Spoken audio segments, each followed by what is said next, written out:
About 5 years ago I lived downtown in a major city in the US. I've always been a night person, so I would often find myself bored after my roommate, who was decidedly not a night person, went to sleep. To pass the time, I used to go for long walks and spend the time thinking. I spent 4 years like that, walking alone at night, and never once had a reason to feel afraid. I always used to joke with my roommate that even the drug dealers in the city were polite. But all of that changed in just a few minutes of one evening. It was a Wednesday, somewhere between 1 and 2 in the morning, and I was walking near a police-patrolled park quite a ways from my apartment. It was a quiet night, even for a weeknight, with very little traffic and almost no one on foot. The park, as it was most nights, was completely empty.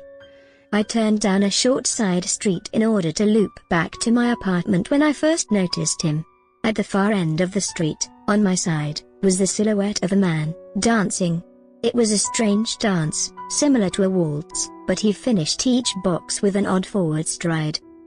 I guess you could say he was dance walking, headed straight for me. Deciding he was probably drunk, I stepped as close as I could to the road to give him the majority of the sidewalk to pass me by.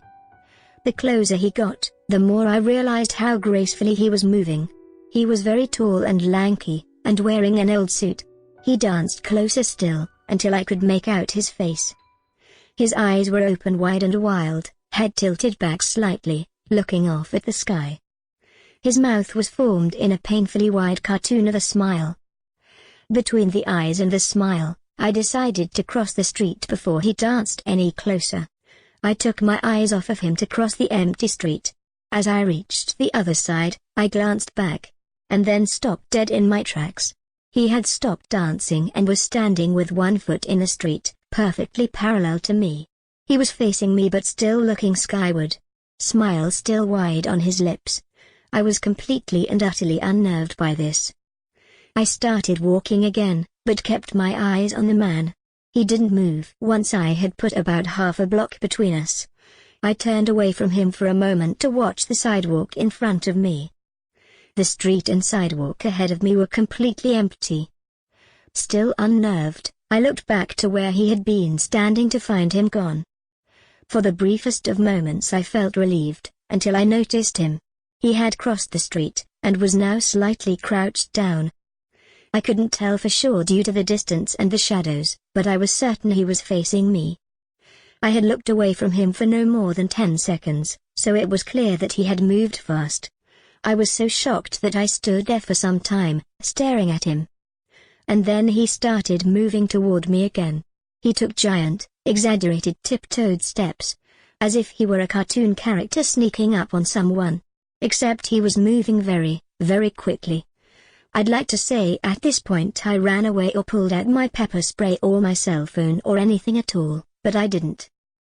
I just stood there, completely frozen as the smiling man crept toward me. And then he stopped again, about a car length away from me. Still smiling his smile, still looking to the sky. When I finally found my voice, I blurted out the first thing that came to mind. What I meant to ask was, "What the fuck do you want?" In an angry, commanding tone. What came out was a whimper, "What the foo?" Regardless of whether or not humans can smell fear, they can certainly hear it.